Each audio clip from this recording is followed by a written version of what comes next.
Salut la famille, c'est Akina sur le Front Médiatique et nous sommes le lundi 18 octobre 2021 et je suis heureux de vous retrouver pour un nouvel épisode de la série Penseurs hétérodoxes. Et pour ce 33e épisode, nous avons la chance et le plaisir d'avoir avec nous l'historienne Marion Sigaud. Bonsoir Marion Sigaud. Bonsoir, bonsoir tout le monde. Vous allez bien? Oui, ça va très bien, merci. Merci beaucoup à vous d'avoir répondu présent à l'invitation du Front Médiatique. Et donc ce soir, on va revenir dans l'histoire, on va parler de l'hôpital général. Voilà, et on va poser cette question d'une organisation criminelle et étudier un peu comment ça se passait à l'époque, vu que vous avez écrit de nombreux ouvrages sur le sujet. Donc je me permets de vous présenter rapidement en introduction. Donc Marion Sigaud, vous êtes écrivaine, historienne et conférencière française. Vous êtes née dans les années 1950. Et vous avez grandi en 1950. En 1950. Et vous avez grandi en proche banlieue parisienne à Clamart et suivi une scolarité classique. Vous vous engagez très rapidement, très jeune, dans différents mouvements pour les peuples et vous voyagez à travers le monde. Vous allez partir en Israël pour tenter l'expérience du kibbutz dans les années 70 et vous allez découvrir une passion à travers cette expérience. Vous allez étudier le judaïsme et apprendre l'hébreu. En 1991, en pleine guerre du Golfe, vous avez publié chez Flammarion Les deux cœurs du monde, du kibbutz à l'intifada, qui raconte votre amour déchirant pour ces deux peuples que vous aviez rencontrés les années précédentes. En 1999, Marion Sigaud, vous avez été aussi envoyée avec le CCFD à la rencontre donc d'une ONG en Afrique du Sud pour donc dévouer au secours des oubliés de l'abolition de l'apartheid, les plus pauvres des Sud-Africains. En 2001, alors que vous résidiez en Bourgogne, vous avez décidé de reprendre des études d'histoire. Et donc, vous devenez titulaire d'un diplôme d'études approfondies en histoire à l'université de Paris 7. Vous avez publié ensuite en 2008 chez Jacqueline Chambon La Marche Rouge, un ouvrage emblématique sur les enfants perdus de l'hôpital général, un sujet qui va être au cœur de notre échange ce soir, et qui raconte donc sous fond de soulèvements sanglants de parents indignés votre découverte des dessous de l'hôpital général, une institution laïque et dévote qui couvre un gigantesque trafic d'enfants pauvres. Les mots sont durs à dire. Vous êtes aussi donc auteur de près d'une vingtaine d'ouvrages au cours des 30 dernières années. Vous vous êtes spécialisé, vous avez publié des ouvrages relatifs à l'histoire du XVIIIe siècle en France et traitant des affaires religieuses, policières et judiciaires de la fin de l'Ancien Régime jusqu'au début de la Révolution française. Vous avez notamment publié des pamphlets critiques contre Voltaire et les Lumières. Et vous intervenez très régulièrement à travers la France pour faire des conférences qui sont d'ailleurs souvent disponibles en ligne où j'ai eu la chance de vous découvrir. Et vous avez également publié un livre emblématique qui sont les droits sexuels ou la destruction programmée de l'enfance et de la famille chez Siegests. Un sujet qui vous tient à cœur et que vous dénoncez de toutes vos forces depuis de nombreuses années. C'est vraiment donc un plaisir de vous accueillir. Après cette présentation un peu formelle, j'aimerais que vous puissiez vous présenter aussi rapidement pour celles ou ceux qui ne vous connaissent pas ou peu et nous partager quelques éléments clés de votre parcours. J'aimerais aussi que vous nous rappeliez, selon vous, l'importance de l'histoire, qui est si importante, on en est conscient sur le Front Médiatique, pour comprendre notre monde actuel, notre monde contemporain, et aussi pourquoi l'histoire est si souvent falsifiée. Donc ça fait déjà 3 questions en une, mais c'est un peu pour introduire le sujet de l'hôpital général de ce soir. Alors, moi j'entends souvent dire, oh là, attendez, il y a un écho là, c'est très gênant. Voilà. J'entends souvent dire, et ça, en général, ça me met en pétard, l'histoire est écrite par les vainqueurs. Pas du tout. Pas du tout. L'histoire, elle est écrite par les historiens. Et les historiens, ce sont les gens qui la font, l'histoire, c'est-à-dire qui vont à la recherche d'archives, qui vont à la recherche de la vérité des événements passés. Je ne connais pas d'historien qui ait le pouvoir, qui soit puissant. Les gens de pouvoir falsifient l'histoire, c'est certain, et ils divulguent une mauvaise histoire. Mais je ne connais pas de vainqueur qui ait écrit quoi que ce soit. Et en général, les vainqueurs qui écrivent de l'histoire ne sont pas des historiens. Oui, donc l'histoire n'est pas écrite par les vainqueurs, mais les vainqueurs des grands événements politiques falsifient l'histoire. Voilà, donc ça c'est certain. Alors pourquoi l'histoire ? Je me suis toujours intéressée depuis toute petite à la marche du monde. Alors je vais vous donner un exemple qui est assez mignon parce que c'était pas que moi, c'était mes sœurs et moi. Quand j'étais petite, quand j'étais à l'école primaire, je criais dans la cour de récréation « Vive Kennedy à Nixon ». Déjà. J'étais pas haute, donc c'était encore à l'époque du primaire. Donc, je me suis toujours intéressée à la marche du monde. Pourquoi m'intéresser à l'histoire ? Parce que c'est l'histoire qui va éclairer ce qui se passe aujourd'hui. Alors, comment j'en suis venue à l'histoire aujourd'hui ? Il faut que je raconte. À l'âge de 40 ans, j'ai réussi à réaliser un de mes rêves de jeunesse le plus fervent, enfin ce qui me tenait le plus à cœur, c'est d'aller vivre à la campagne. Et en arrivant à la campagne, quelques mois après mon arrivée, par un concours de circonstances qui importe peu de détailler, j'ai découvert la réalité de réseaux pédocriminels autour de chez moi. C'est un concours de circonstances, bon, on peut appeler ça le destin aussi. Et c'était une réalité que je n'avais jamais soupçonnée. C'est-à-dire qu'on puisse s'en prendre sexuellement des enfants, je ne savais même pas que ça pouvait exister. J'en avais vaguement entendu parler, il y avait des trucs qu'on appelait l'inceste, des trucs comme ça. Je connaissais ça de très très loin. En fait, c'est des choses qui m'avaient été évoquées devant moi longtemps avant. Je n'avais absolument aucune espèce de notion de ces choses-là. Aucune. Et brusquement, cette réalité m'est tombée dessus avec une violence, vous ne pouvez pas vous imaginer. Mais j'en ai perdu le sommeil. J'en ai perdu, je ne peux pas dire le boire et le manger, parce que j'ai un sacré bon coup de fourchette et ma vitalité tient beaucoup à ça. Mais j'en ai vraiment perdu le sommeil pendant de longues semaines. Ça a été absolument infernal. J'ai commencé à enquêter, j'ai rencontré des gens absolument étonnants qui m'ont raconté avoir croisé cette réalité-là par les malheurs de la vie, quoi, hein, notamment une famille d'accueil qui s'occupait d'une petite fille et la petite fille en allant voir, pendant qu'elle allait voir ses parents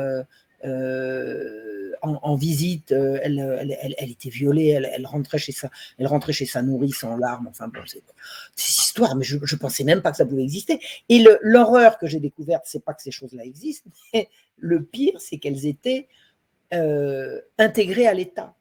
C'est-à-dire j'ai découvert la réalité de la pédocriminalité en même temps que j'ai découvert que c'était une pieuvre qui était insérée dans les États.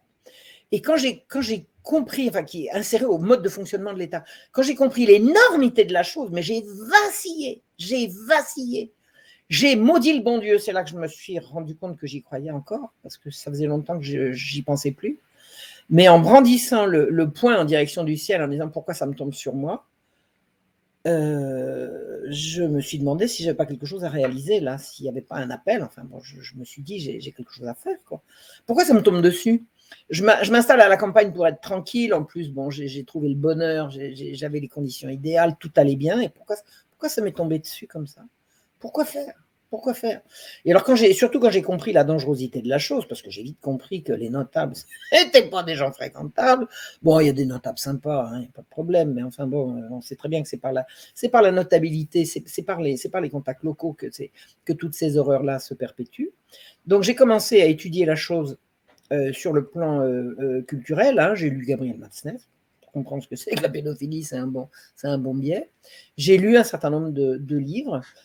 J'ai découvert des atrocités absolument indicibles, j'étais absolument affolée, mais au fur et à mesure que je découvrais l'énormité de la chose et l'énormité des complicités au plus haut niveau, la personne qui m'a alerté sur la chose m'a dit, quand elle a compris que j'allais me lancer là-dedans, attention Marion, faites très attention, ces gens-là sont excessivement dangereux. J'ai dit, j'ai compris, vous inquiétez pas, j'ai compris. Et j'avais tellement bien compris que je me suis dit, je ne les aurai jamais de front. Je vais les prendre à revers. C'est-à-dire que, d'abord, on n'a pas les moyens à l'heure actuelle d'enquêter sur ce qui se passe. On peut pas avec quoi? Par contre, je me suis dit, par l'histoire, je vais y arriver. C'est-à-dire, je me suis quand même posé la question, j'ai toujours lu beaucoup d'histoire, j'ai toujours été une passionnée d'histoire, c'est mon père qui m'a filé le virus, je suis comme ça depuis que je suis petite.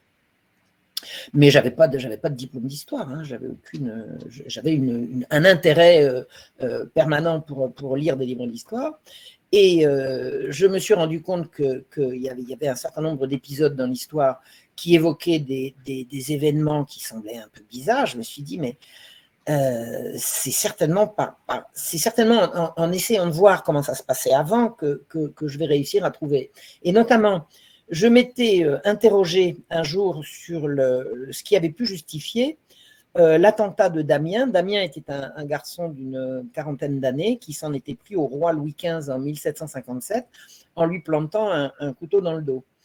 Et la chose avait suscité l'horreur et l'effroi et l'épouvante, parce que s'attaquer au roi, c'était quand même pas rien. Le roi était sacré. S'attaquer au roi, c'est pas comme déjà s'attaquer au président de la République, c'est pas de la tarte, mais s'attaquer au roi, c'était ce qu'on appelle le crime de lèse-majesté, c'était le crime des crimes. Et il a enduré une mort absolument épouvantable, abominable, d'un raffinement de sadisme absolument atroce, dont il ne pouvait pas ignorer l'existence, parce que c'était un garçon qui était domestique dans le milieu parlementaire, dans le milieu judiciaire. Donc il savait. J'ai dit, mais qu'est-ce qui peut justifier qu'un type risque une mort pareille? Alors j'ai commencé à chercher un petit peu à droite à gauche, mais j'avais une espèce de pressentiment, parce que il y avait différentes lectures que j'avais faites à la même époque qui racontaient que Louis XV, il aimait bien les petites filles. Alors je me suis dit, bon, on a un roi qui aime bien les petites filles et on a un domestique qui lui met un coup de couteau dans le dos. Est-ce qu'il peut y avoir un rapport? Hypothèse, question, hein, il n'y a pas de réponse. Pas de réponse. Est-ce qu'il peut y avoir un rapport? A priori, non. Alors, je regarde ce qui se dit sur Damien, parce que c'était le tout début d'Internet. Qu'est-ce que les gens racontent sur Damien? C'était un fanatique. Bien, un fanatique de quoi? Ah ben, on ne sait pas. C'était intéressant parce qu'il était fanatique des uns ou elle était fanatique des ennemis des autres, de leurs ennemis. Il était soit fanatique des jansénistes, soit fanatique… Attendez, si on est fanatique, on sait de quoi, hein? On ne va pas confondre un fanatique islamiste avec un fanatique autre chose, d'accord? C'est l'un ou c'est l'autre. Bon. Donc le gars, on savait qu'il était fanatique, mais on ne savait pas de quoi, donc ça ne tient pas debout. Ça ne tient pas debout. Pourquoi il a fait ça, ce gars-là? Il avait peut-être une raison personnelle. Ça serait quoi une raison personnelle si on est domestique? Qu'est-ce qu'un domestique qui n'est pas domestique du roi? Il était domestique en ville, il était domestique à Paris. Qu'est-ce qu'il pouvait avoir à faire au roi qui était à Versailles? J'ai dit, je veux voir ça. Mais j'avais mon idée quand même. Je me suis dit, si c'est vrai que le roi couche avec des petites filles, ce qui restait à vérifier, en tout cas la rumeur courait, peut-être qu'il y a un lien. Hein? Bon, alors je vais à la Bibliothèque nationale. Comme j'avais déjà publié des livres, j'avais accès aux étages chercheurs, hein, parce qu'il y a plusieurs étages. Hein. Vous avez la bibliothèque pour le public et puis la bibliothèque des chercheurs. Et la bibliothèque des chercheurs, c'est les bouquins plus difficiles à trouver, hein, c'est plus compliqué. Donc je prends rendez-vous à la Bibliothèque nationale, et puis je dis voilà, je suis Marion Sigaud, j'ai écrit tel et tel bouquin, là je m'intéresse à un individu qui s'appelle Damien, est-ce que vous pouvez me montrer ce qui est publié? Pouf, pouf, pouf. Très sympa, les bibliothécaires, là, c'est des gens hyper efficaces. Il me sort 4 bouquins, on me les met sur la table et je monte dans les étages et je commence à lire les bouquins. Vous avez 4 bouquins à lire. J'avais pris le train, je m'étais levé à 5h du matin, j'avais pris 2 heures de train, ensuite j'étais à la bibliothèque. Je commençais à avoir un petit peu sommeil et l'heure tourne et je tourne les pages et je trouve rien. Des bouquins sur Damien. Il était fou, il était excité, il était ceci, il était cela. Mais d'accord, mais pourquoi il a fait ça? Parce qu'il était fou. Non, il y a plein de fous qui attaquent pas le roi. D'accord? C'est pas une explication. Il y a un moment donné, j'étais en train de lire en diagonale comme ça un livre en anglais écrit par un monsieur tout à fait sérieux qui s'appelle Dave Van Clay, qui a fait un travail absolument fabuleux, sauf que le malheureux, il est tombé à côté, c'est moi qui suis tombé sur le truc. Et je lis dans une des pages, Damien s'est vanté qu'on lui avait enlevé sa fille en 1750. J'ai fait quoi? Qu'est-ce que c'est que cette histoire? J'avais une copine historienne que j'avais rencontrée l'été précédent et qui m'avait dit, mais Marion, tu sais pas, en 1750 à Paris, alors l'attentat de Damien, c'est 1757. Il m'a dit, en 1750 à Paris, c'est-à-dire 7 ans avant l'attentat de Damien, il y a eu des émeutes de parents qui ont mis à mort, ils ont battu à mort des gens qui enlevaient les enfants dans les rues. Il y a eu des enlèvements d'enfants par le fait de la police qui ont déclenché des émeutes d'une violence inouïe. Paris s'est retrouvé en état de siège. Il y a eu une montée de la violence, ça a commencé de semaine en semaine, et il y a eu une espèce de paroxysme au mois de mai 1750 avec des commissariats qui ont été brisés, il n'y avait plus une fenêtre en place, des enleveurs d'enfants qui ont été tabassés à mort, on a retrouvé des petits tas sanguinolents par terre, enfin des trucs, la police montée, la police était sur les dents, ils ont chargé à travers les rues, c'était un soulèvement extraordinaire parce que la police enlevait les enfants. Alors, la police enlève des enfants et il ne peut pas y avoir de rapport. Si la police enlève des enfants, c'est peut-être pour les donner au roi, puisqu'on raconte que le roi est pédophile. Fausse piste. Ça, je le saurai plus tard. Mais hypothèse. Pourquoi est-ce qu'on enlève les enfants quand on a un roi qui est pédophile? Hein? Bon, mais c'est pas l'important. L'important, c'est que dans le dossier Damien que je lis dans ce livre écrit par cet Américain, tout à fait sérieux, hein, je n'ai absolument aucun mal à dire de Dave Van Clay, sauf qu'il n'a pas trouvé et que c'est moi qui ai trouvé le truc. La fille de Damien a été enlevée en 1750. Elle a fait partie de ces enfants qui ont été raflés dans les rues. Alors là, s'il n'y a pas une piste, je veux bien être pendu. Et je veux vous dire, quand j'ai découvert ça, j'ai vu rouge. Je me suis mise à trembler. Je n'arrivais plus à tenir sur mes cannes. Je suis allée à la photocopieuse pour photocopier le truc. Je tenais plus debout. J'avais des vertiges. J'ai dit, mais j'ai trouvé. Et alors, ce qui est intéressant, c'est que Dale Van Clé disait, c'est une gasconnade, on n'enlevait pas les petites filles. J'ai dit, je m'en fous. Attends, le gars, il a une référence là. Il le dit, moi maintenant, j'enquête. Maintenant, je vais enquêter. Parce que j'ai une intuition qui est quand même pas piquée des vers, hein. À partir de trucs très vagues, je me dis est-ce que, je vérifie et paf, je tombe sur le. Ah non, c'est fou. Alors, je prends la référence donnée par Dale Van Clé, qui donne une référence du dossier. Alors, il disait, que j'essaye de me souvenir, il disait c'est dans les papiers du procureur, le procureur qui a supervisé l'instruction du procès de Damien.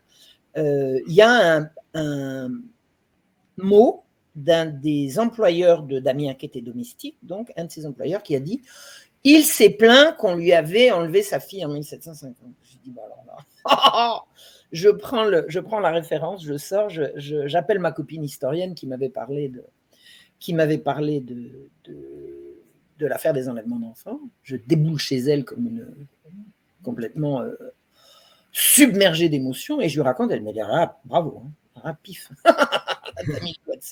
Mais maintenant, ma grande, ce que tu vas faire, tu vas reprendre tes études d'histoire parce que si tu ne le fais pas, tu iras nulle part, tu ne sais pas comment on fait de l'histoire. C'est pas parce que tu as lu plein de livres que tu connais les techniques. Et puis surtout, si tu écris un truc, on ne te croira pas.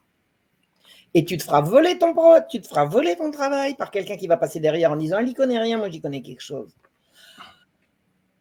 Eh ben, j'ai dit d'accord. Après avoir résisté, c'est comme ça que je suis partie en histoire. C'est-à-dire qu'en fait, quand on résume, c'est parce que j'ai découvert les réseaux pédocriminels que je suis historienne aujourd'hui. Quel que soit le sujet que j'étudie maintenant en histoire, c'est mon intérêt pour la défense des enfants qui m'a mené à l'histoire. J'ai compris que les enfants étaient la cible de pervers qui les enlèvent et qui les maltraitent, et le mot est faible, mais je sais que vous avez compris. C'est pour la défense des enfants que j'ai, à l'âge de 51 ans, tout remis en question et je suis reparti à zéro. J'avais le bac au mois de septembre, j'ai passé 3 années en une au mois de juin, j'avais la licence et ensuite j'ai enchaîné sur la maîtrise et sur le DEA. Avec comme objectif, alors, en licence, en majorité, tout ce qui pouvait toucher au XVIIIe siècle, puisque le XVIIIe siècle, c'est là où ça se passe. Et en maîtrise et en DEA, j'ai étudié le contexte de l'attentat de Damien. Pouvait-il y avoir un lien entre l'attentat de Damien, les enlèvements d'enfants et surtout la révolte parlementaire? Parce que dès qu'on se penche un tout petit peu sur le sujet, on apprend que l'attentat de Damien contre le roi a eu lieu à une période où toute la magistrature est en grève contre le roi. C'est-à-dire en révolte, en état de révolte contre le roi. Quand on n'y connaît rien, c'était mon cas. Alors, j'étais vraiment nul, zéro pointé. Hein. Les conflits du XVIIIe siècle, j'y connais, c'est rien de rien. Mais bon, j'ai fait ma licence avec une unité de valeur, avec un module sur le XVIIIe siècle. Je me suis absolument régalé. J'avais un prof extra, Jean-François Solnon. Oh là là. Alors, j'ai fait tout ça par correspondance, hein, parce que moi, je suis dans ma race campagne. J'ai fait tout ça de loin. J'allais quand même à Paris une fois par semaine. Enfin, pendant la maîtrise et le DEA, j'allais à Paris une fois par semaine pour aller en archive, en bibliothèque, puis pour aller à la fac, parce qu'il fallait quand même bien aller à la fac, il fallait quand même bien rejoindre l'université, au moins une fois de temps en temps. Et puis voilà, j'ai fait toutes mes recherches sur le sujet, puis c'est là que j'ai découvert les mensonges de Voltaire. On prend une ligne, puis après on tire, et puis il y a tout le truc qui se détricote. Donc, si vous voulez, pour moi, l'histoire et la défense des enfants, c'est un seul et même combat, c'est le combat pour rechercher la vérité. C'est quoi mon combat? C'est chercher la vérité et la dire. C'est ça. Chercher la vérité et la dire. J'ai commencé à chercher la vérité quand je m'intéressais à Israël et aux Palestiniens, parce que quand j'étais au kibbutz, j'étais absolument inconditionnel de tout ce que me racontaient mes amis. Puis un jour, j'ai voulu voir ce qu'il y avait de l'autre côté, puis j'ai voulu aller apprendre l'arabe. Je parlais déjà l'hébreu couramment. J'ai voulu apprendre l'arabe, et puis après, j'ai voulu savoir, et puis je me suis renseigné, et puis j'ai enquêté, etc. Chercher la vérité, c'est un peu une seconde nature chez moi. Mais c'est par intérêt personnel. Et puis un jour, je me suis dit, mais pourquoi est-ce que j'arrive jamais à publier tout ce que je raconte là? Alors, tout le monde me dit, alors j'écrivais, j'arrivais jamais à publier ce que j'écrivais. Alors, si j'avais mal écrit, je pense que quelqu'un aurait un jour eu la gentillesse de me dire, écoute Marion, change de truc là, parce que tu t'écris comme un pied. On me disait juste l'inverse. On me disait, Marion, tu écris magnifiquement, tu écris très très bien, tu fais un très très beau travail, et je me bloquais systématiquement au barrage des médias. Au barrage, c'était absolument infranchissable. Alors au début, j'ai cru que le barrage était infranchissable parce que je m'attaquais à un sujet tabou, s'il en est, c'est Israël-Palestine. Ça, c'est chasse gardée. Hein. La catholique que je suis n'avait rien à voir dans ce sujet-là, donc je trouve ça parfaitement injuste, parce que c'est pas comme catholique que j'écris, c'est comme moi. c'est comme personne voulant faire valoir un certain nombre de compétences et de recherches. Donc j'ai cru au début que le barrage qu'on m'opposait, c'était parce que j'avais choisi le mauvais sujet, puis je me suis rendu compte que sur les autres sujets, c'est la même chose. En fait, c'est la vérité qui dérange le système. C'est tout. Si vous voulez raconter des âneries, si je voulais parler fesses, si je voulais raconter des fadaises, je pense que j'aurais un public, mais à partir du moment où je cherche la vérité, parce que chercher la vérité, c'est précisément la vérité qu'on cache, hein, sinon on ne la cherche pas, si elle est sous notre nez, il n'y a pas besoin de la chercher. Donc les chercheurs de vérité sont forcément des emmerdeurs pour le système. On va forcément chercher la vérité qui est cachée. Et alors, bon, je croyais déjà avoir découvert des tas de trucs concernant Israël-Palestine, encore que moi, ce que j'ai découvert entre Israël et Palestine, c'est rien du tout. Hein. J'ai pas découvert, enfin si, j'ai découvert pour moi, mais j'ai pas mis à jour des secrets. Alors que concernant l'histoire, alors là, j'ai vraiment exhumé des trucs que personne n'avait vu avant. Hein. Ça, j'en suis absolument persuadé. Alors, j'en suis d'autant plus persuadé que j'ai quasiment des preuves de ça, c'est-à-dire que les archives de l'assistance publique, où j'ai découvert l'hôpital général, où j'ai découvert tout ça, j'ai essoré toutes les sources. Je sais très bien que le travail que j'ai fait, personne ne l'a fait avant moi. Ça, c'est clair, c'est net, c'est sans bavure. Voilà. Ça, c'est sûr. Voilà, c'est comme ça qu'on vient depuis le. Hein, on veut aller à la campagne, et puis on trouve le bonheur, et puis tout va bien, et puis boum, le ciel vous tombe sur la tête. Et puis voilà, j'ai décidé de chercher la vérité. C'est comme ça que j'ai fini par écrire une vingtaine de bouquins. Je suis en train d'écrire le 20e ou le 19e, le 20e, je crois. Je suis en train d'écrire le 20e. Toujours de l'histoire. Mais merci beaucoup Marion Sigaud, ça permet de planter un peu le décor, de comprendre un peu les origines de votre engagement pour cette vérité. Et donc on va parler ce soir donc de l'hôpital général, qui est un peu l'ancêtre des services sociaux modernes. Absolument. Et donc on va faire un retour chronologique dans l'histoire au cours de notre échange. Et donc j'aimerais dans un premier temps qu'on revienne au XVIIe siècle. Et juste avant, quand même, je vous remercie de rappeler l'importance des archives. Je l'ai marqué parce qu'aujourd'hui, trop peu d'historiens, ou en tout cas ceux qui sont sur les plateaux télé, passent du temps dans les archives. On a eu la chance d'accueillir plusieurs historiens sur le front médiatique qui passent aussi un temps colossal dans les archives. Et merci aussi d'avoir rappelé. C'est là que ça se passe. Merci d'avoir aussi rappelé ce sujet si sensible que je n'ai même pas envie de répéter, voilà, autour de la protection des enfants, et aussi le barrage médiatique qui donne toute sa légitimité à des médias comme le nôtre, indépendants, citoyens, pour permettre à des chercheurs et des chercheuses en l'occurrence comme vous ce soir d'exposer leurs travaux de recherche. Donc j'aimerais qu'on revienne au XVIIe siècle. Et donc, à l'époque, la pauvreté est considérée comme un problème politique. Et il y a donc des dévots laïcs, vous pourrez d'ailleurs nous rappeler ce que c'est, qui s'en emparent. Ils vont demander sa caution au roi, et le roi Louis XVI s'y fait prendre. 14. Le Louis XIV, excusez-moi, s'y fait prendre. Les hôpitaux deviennent des lieux donc d'enfermement des pauvres et des marginaux. Une expression d'une volonté du maintien de l'ordre public, déjà à l'époque, hein, sans aucun souci médical. Et donc, l'hôpital général de Paris est créé par un édit de Louis XIV en 1656. Il y a donc 5 maisons qui vont naître à Paris, hein, pour former cet organisme. Donc, est-ce que vous pourriez revenir, s'il vous plaît, sur la genèse de cette institution qui, selon vos recherches, cette institution a été créée par une société secrète dénommée la Compagnie du Saint-Sacrement. Voilà, très bien. Alors, le XVIIe siècle, c'est la centralisation monarchique. Hein. Le XVIIe siècle, c'est le siècle de Henri IV, Louis XIII, Louis XIV. D'accord ? Bon. Le pays sort de troubles absolument dramatiques. Il y a eu les guerres de religion. Il y a eu ensuite, il y a eu la Fronde. Enfin, le pays vit sous une violence permanente. Et il y a un afflux des pauvres absolument partout. alors les pauvres, c'est quoi? C'est les gens qui ont perdu ce sont les gens qui ont perdu leur autonomie, leur gagne-pain, leur maison, leur travail. Bon, les pauvres, ce sont des gens qui ont tout perdu. Le pauvre pendant le Moyen-Âge, qui est une période que je ne connais pas, donc je ne peux pas parler, mais enfin, j'en sais suffisamment pour savoir que le pauvre au Moyen-Âge est considéré comme on ne peut pas dire béni de Dieu, mais si on dit heureux les pauvres, heureux les pauvres. À partir du XVIIe siècle et la montée de la bourgeoisie, parce que c'est quand même concomitant, le pauvre va être considéré comme un criminel, comme un délinquant. Pourquoi? D'abord, il y a des raisons objectives. Vous avez dans les villes des afflux de faux mendiants et de faux pauvres, de faux estropiés, de faux aveugles. Vous savez, on appelait la cour des miracles les lieux dans lesquels les mendiants, ils rentraient comme chacun estropié, puis quand ils rentraient dans la cour des miracles, hop, ils se mettaient à voir, ils se mettaient à courir sur deux jambes, etc. C'est pour ça qu'on appelait ça les miracles. Les cours des miracles, c'était le lieu de rassemblement de tous ces faux, de tous ces gueux qui étaient des faux mendiants et des faux estropiés et qui pour exciter la pitié populaire faisaient des singeries.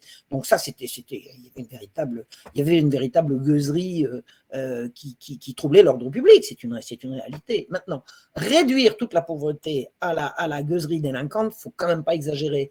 Et l'exagération, elle a quand même eu lieu. C'est-à-dire que le problème de débarrasser les villes de tous ces mendiants et de tous ces... Alors, attendez, d'abord une chose. Pourquoi est-ce qu'il y a des mendiants dans les villes? Pourquoi est-ce que les mendiants ne vont pas à la campagne? Le pain est à la campagne, non? Hein? Oui. Pourquoi est-ce que quand il y a des périodes où on manque du pain, les gens se retrouvent en ville? Mais parce que le pain, il est approvisionné en ville. Les villes sont toujours approvisionnées en pain. Les autorités publiques font en sorte que les villes mangent.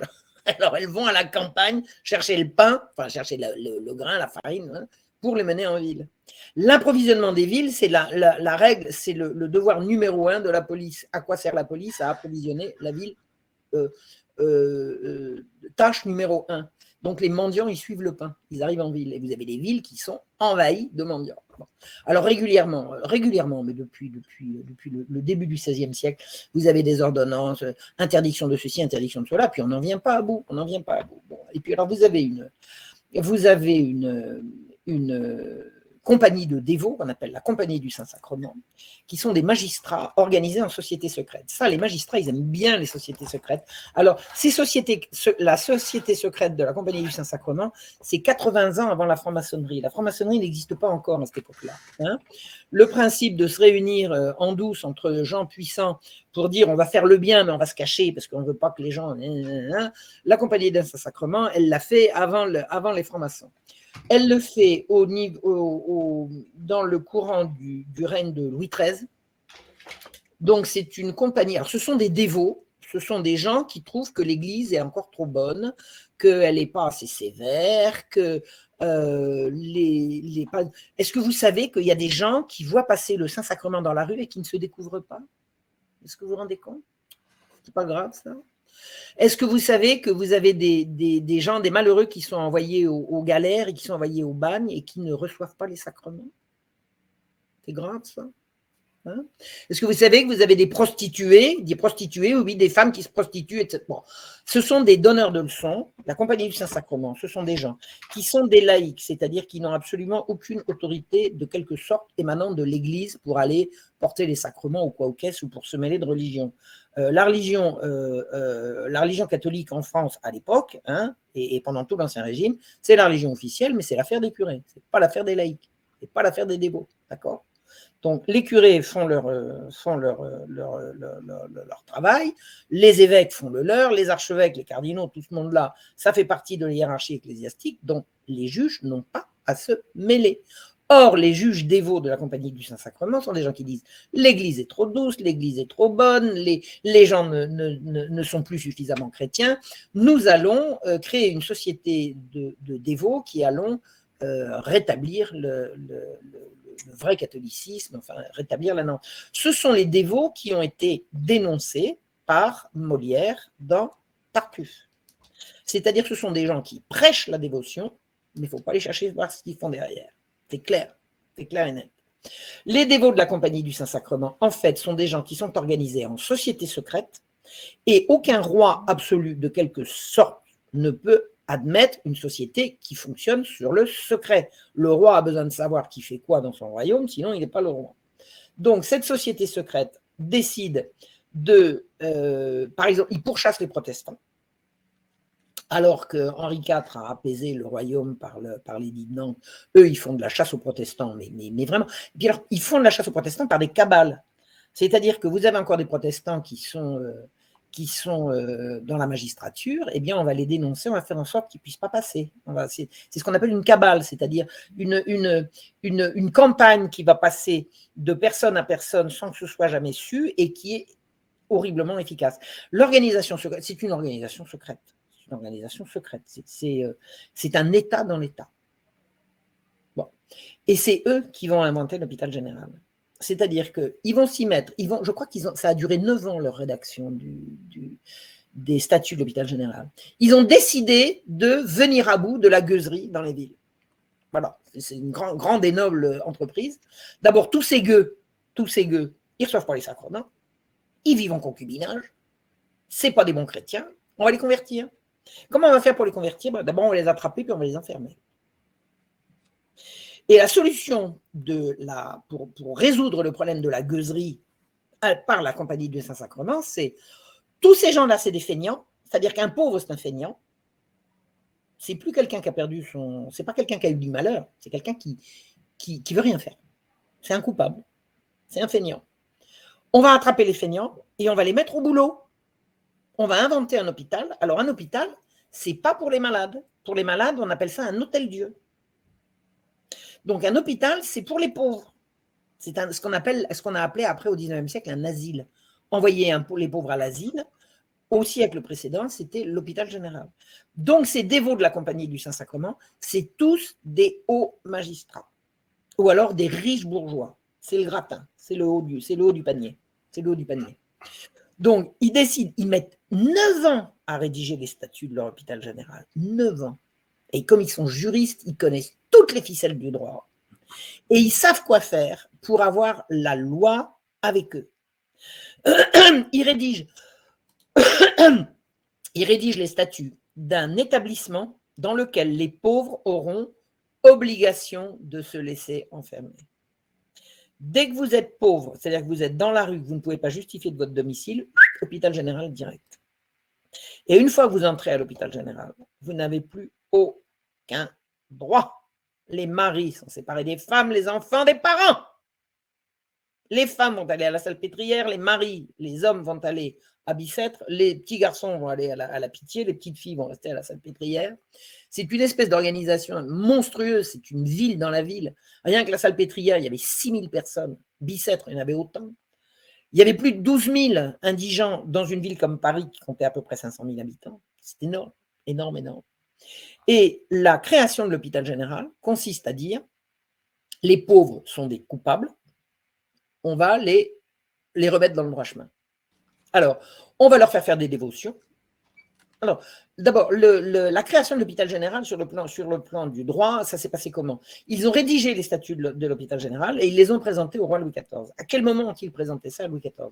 Louis XIV relevait, il venait d'arriver au pouvoir, et il avait réussi à mater la fronde.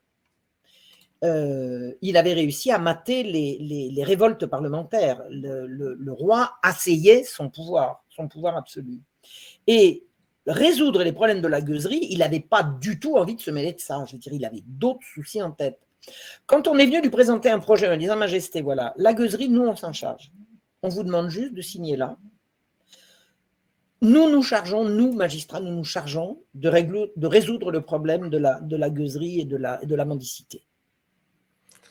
On va mettre ces gens-là au travail. » Le roi a signé. Je pense que s'il avait été moins jeune, il aurait regardé 2 fois. Probablement. Il avait d'autres chats à fouetter. Je pense qu'il s'est fait avoir.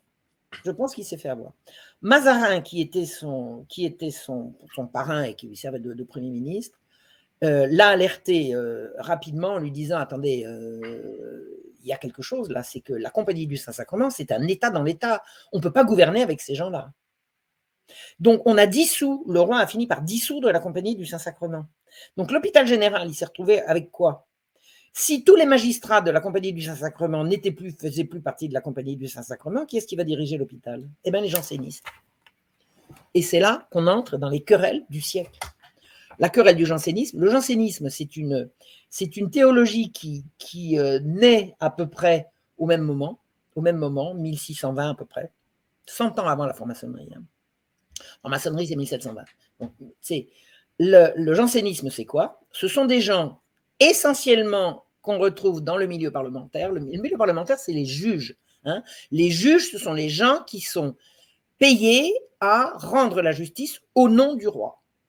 Voilà. Donc, les juges, ce sont des gens très importants. Ils ont deux fonctions.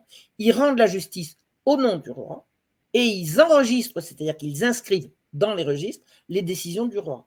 Quand le roi décide, pour que ce soit une loi, il faut que ce soit enregistré et ce sont les magistrats qui enregistrent. Voilà. Donc, les magistrats ont deux fonctions. Ce sont des personnages extrêmement importants. Ce sont des personnages extrêmement riches parce que la justice est payante. Donc, tous les beaux châteaux du XVIIIe siècle qu'on voit à travers la France, ce sont des châteaux de juges, la plupart du temps. Donc, où en étais-je? La Compagnie du Saint-Sacrement est dissoute et les jansénistes vont prendre les rênes. Et les jansénistes qui naissent, le jansénisme naît au même moment, c'est une espèce de protestantisme qui n'a pas voulu rompre avec Rome, c'est-à-dire c'est un protestantisme interne au catholicisme. Je m'explique. Martin Luther, un siècle avant, 1517, a décidé de rompre avec Rome. On n'a plus besoin d'un pape, la vérité, les chrétiens la trouvent eux-mêmes en lisant la Bible, on n'a pas besoin de pape. Les catholiques sont attachés à la hiérarchie qui les mène jusqu'au pape, jusqu'à Rome. On ne dit pas le Vatican à l'époque, le Vatican c'est après, c'est longtemps après. On fait souvent des contresens en disant le Vatican pour Rome. Donc, les jansénistes sont des gens qui disent « nous ne voulons pas rompre avec Rome », mais ils sont d'accord avec les protestants sur une chose essentielle, c'est que Dieu ne donne pas la grâce à tout le monde. Les débats sur la grâce, c'est très important. Pourquoi? Parce que si vous considérez ce que considère la religion catholique, que Dieu donne la grâce à tout le monde, tous les hommes sont égaux devant Dieu. D'accord? Si tout le monde a la grâce. Après, on choisit de faire le bien ou de ne pas faire le bien, on choisit. L'homme est libre.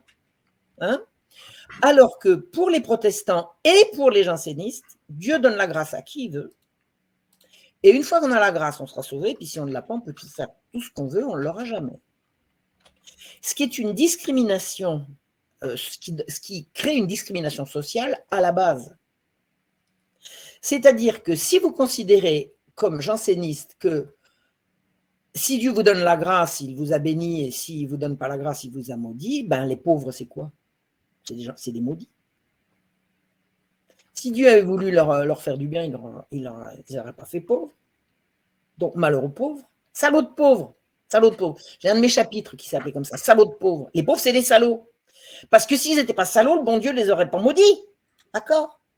En fait, le jansénisme, c'est un protestantisme interne à l'Église catholique. Ils n'ont pas voulu rompre avec Rome, et eux, ils ont dit, Rome, on va l'attaquer de l'intérieur. Il y a des traces. Il y a des traces.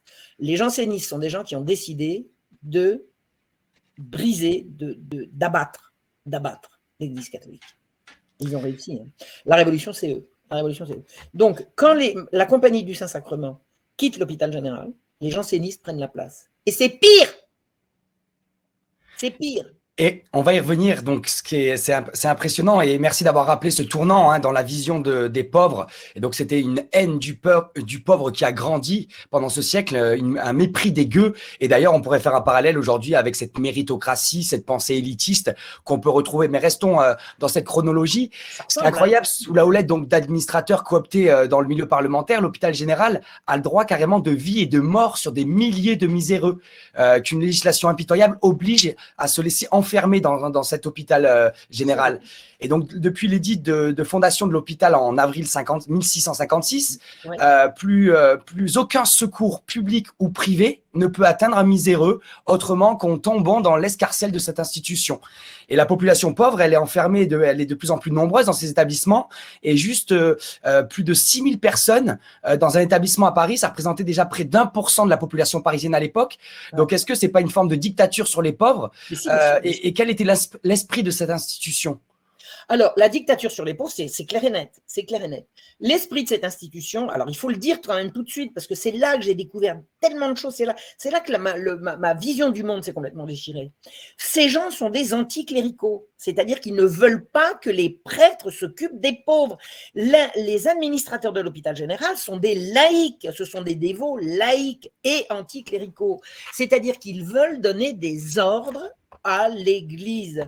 L'hôpital général, dans le conseil d'administration de l'hôpital général, il y a un conseil d'administration. Bon.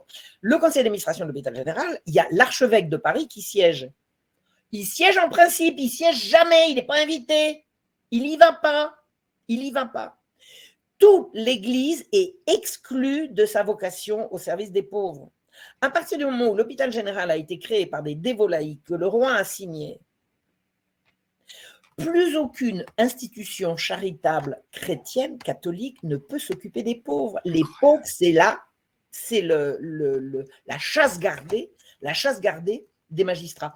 Il faut à cet égard que je vous signale qu'il y a un très joli film qui a été fait sur Monsieur Vincent, vous savez Saint-Vincent de Paul, Monsieur Vincent, avec Pierre Freinet dans le rôle titre, qui montre bien que Monsieur Vincent avait compris là où les dévots du Saint-Sacrement voulaient l'emmener.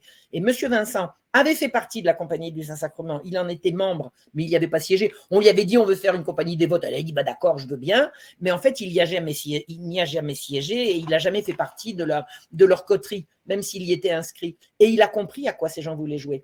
Et pendant la période terrible de la Fronde, c'est-à-dire, c'est le mi-temps du siècle, hein, c'est 1648-1652, l'hôpital général suit juste derrière. Pendant toute cette période de misère atroce, Monsieur Vincent était venu au secours des pauvres en général et des enfants en particulier. Et Monsieur Vincent avait créé une institution qui s'appelait la couche de Saint-Vincent de Paul, enfin de la couche, qu'on appelle de Saint-Vincent de Paul aujourd'hui, il n'était pas encore saint à l'époque. Il avait créé la couche pour sauver les enfants abandonnés, mais les enfants n'étaient pas abandonnés par des parents indignes, ils étaient abandonnés par des parents qui mouraient de faim, et qui les abandonnaient dans l'espoir qu'une institution charitable les recueillerait. Cette institution charitable, c'est Monsieur Vincent qui l'a créée, et l'hôpital général est allé voir Monsieur Vincent en disant « Monsieur Vincent, vos enfants, nous avons une institution, etc. » Il a dit « Moi vivant, vous n'aurez pas mes enfants. » Ça veut dire qu'il a compris « Moi vivant, vous n'aurez pas mes enfants. » Le jour de sa mort, le lendemain de sa mort, ils les ont eus. Et toute l'œuvre de Saint-Vincent de Paul est passée entre les mains de ces salopards. Et on y viendra, un salopard, parce que c'est vraiment des salopards. La façon dont les pauvres étaient traités à l'hôpital général, c'est une abomination. Alors d'abord, c'était de l'exploitation de travail forcé. Vous étiez à l'hôpital général, vous étiez alors les horaires complètement hallucinants, un encadrement sadique, mauvais, des officières absolument féroces. Alors, des officières qui s'appelaient sœur machin, sœur truc, sœur bidule, c'était pas du tout des religieuses, du tout. Il n'y avait pas une religieuse dans l'hôpital général. Il n'y avait que des laïcs. Les religieuses dehors, des fois qu'elles feraient la charité. C'était des femmes féroces, d'une méchanceté. Elles étaient recrutées sur ce critère. Elles couchaient toutes avec un magistrat. De toute façon, si elles n'étaient pas à ce jeu, elles n'étaient pas officières. On les recrutait sur leur bonne mine, sur leur esprit. Vous savez, les officières, elles étaient… il y avait des petites filles qui étaient particulièrement jolies, on les appelait les bijoux. Elles étaient mignonnes, gna, gna, gna. Alors bien, ma petite fille, gna, gna, gna, gna, elle devenait officière, puis après, elle couchait avec machin, avec truc, et puis elle devenait les bourreaux des autres. C'est comme ça le mode de recrutement. Et elles étaient recrutées pour leur docilité aux desiderata des administrateurs d'une part, et également pour leur férocité, pour leur méchanceté. C'est une épouvante. Les coûts, les privations de nourriture, les injustices, c'est atroce. Ça s'appelle un camp de concentration. Voilà. Il y a un terme pour ça, qui a été inventé par les Anglais pendant la guerre des Bourses, au début du XXe siècle. On enferme les gens et on les clôt. Alors maintenant, un camp de concentration, ça se définit par les barbelés qu'il y a autour. Il n'y avait pas de barbelés à l'époque, mais enfin, il y avait les hauts murs de l'hôpital général. Et tout ce qui se passe à l'intérieur, c'est absolument hors de contrôle. Hors de contrôle. C'est sous la responsabilité unique de magistrats ils s'auto-cooptent. Ils se cooptent tous. On ne peut pas rentrer à l'hôpital général si on n'est pas coopté par des gens de l'intérieur. tous les fonds qui arrivent à l'hôpital. Alors, ils ont fait voter par le roi que pour aider l'hôpital général à venir au secours de pauvres, on va taxer ceci, on va taxer cela, et on taxe, on taxe, on taxe, on taxe, on taxe. Les spectacles sont taxés pour l'hôpital général, l'entrée de ceci et de cela à l'intérieur de la ville de Paris, c'est taxé pour l'hôpital général, et on taxe, on taxe, on taxe. Et tout ce que vous avez à l'hôpital général, c'est hors taxe. Vous imaginez les trafics. Vous imaginez les trafics. L'argent rentre à flot dans l'hôpital général, et les administrateurs s'enrichissent. Il y a un jour un administrateur qui a été coopté par les magistrats et il a rendez-vous avec le procureur général qui lui dit, alors qu'il lui souhaite la bienvenue dans le conseil d'administration, est-ce que vous avez un carrosse? Non, oh ben, vous inquiétez pas, ça va bientôt venir. L'affaire est bonne, l'affaire est bonne. Et ces gens-là prêchent la dévotion, ils prêchent l'austérité. Ce sont des gens qui ont comme caractéristique de considérer que la vie est une vallée de larmes et que de rigoler, c'est déjà un péché. Merci beaucoup, Marion, de nous rappeler le rôle central de la justice, hein, donc des laïcs aussi, et la mise au banc de l'Église dans l'aide et dans l'accompagnement des gens dans la misère ou la difficulté. Et d'ailleurs, malheureusement, cet hôpital général qui est né sur Paris va se généraliser avec un nouvel édit royal qui ordonne en 1662 la création d'un hôpital général dans toutes les grandes villes de province. Toutes les villes, même les petites. Même les petites. Saint-Sauveur-en-Puisaye à côté de chez moi, c'est un gros bourg. Enfin, c'était un gros bourg, maintenant c'est un village, c'était un gros bourg. Il y a un hôpital général au milieu. Et ce qui est incroyable, il dit, c'est pour loger, enfermer et nourrir les pauvres mendiants invalides, natifs des lieux, ou qui auront demeuré pendant 1 an, comme aussi les enfants orphelins ou nés de parents mendiants. Et chaque hôpital général dispose d'une police privée, donc une forme de milice, hein, qui fait la chasse aux pauvres. Et la charité se manifeste par l'enfermement, censé résoudre le problème de l'indigence. Les pauvres sont encadrés et mis au travail dans ces ateliers hospitaliers. Donc, vous avez commencé déjà un peu à nous présenter la réalité des pauvres dans ces hôpitaux généraux. On reviendra plus précisément sur le cas des enfants. Est-ce que vous voulez rajouter quelques éléments sur les conditions d'enfermement de ces pauvres? Alors, d'abord, la chose que je voudrais dire, qui est importante à dire, c'est que la prétention des administrateurs, enfin des créateurs et des administrateurs de l'hôpital général, ça a été de résoudre le problème de la mendicité. C'est-à-dire que c'était une prétention de soulager la population. La population française s'est toujours opposée aux enlèvements de mendiants. C'est très, très intéressant. Il y a un monsieur qui s'appelle Jean Nicolas, qui est un historien de la Rébellion française. Il a écrit un énorme bouquin avec ses étudiants. Il a travaillé je ne sais pas combien d'années là-dessus. Il a fait un travail qui s'appelle La Rébellion française. Et parmi les actes de rébellion les plus rigolos à raconter, ce sont les actes de rébellion contre les enlèvements de mendiants. Un mendiant, et si vous voulez, si vous faites partie de la police des gueux, comme on les appelait, les archers de l'hôpital, et que vous voulez attraper un mendiant, faites vite, peut-être qu'on ne vous voit pas. Parce que si quelqu'un crie à l'aide, vous allez prendre des cailloux. Il y avait beaucoup de rébellions.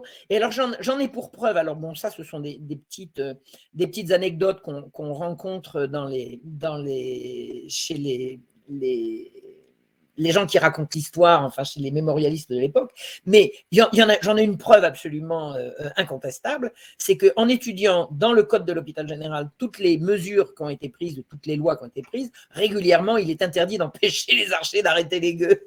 Alors, si on est obligé de le répéter tous les ans, c'est quand même bien qu'il y ait un problème.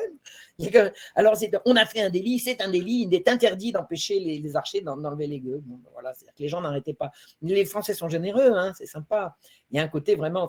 Et il y a même des descriptions. Si un enlèvement de gueux a lieu alors que vous avez des ouvriers qui sont sur une toiture, ils vont balancer des tuiles.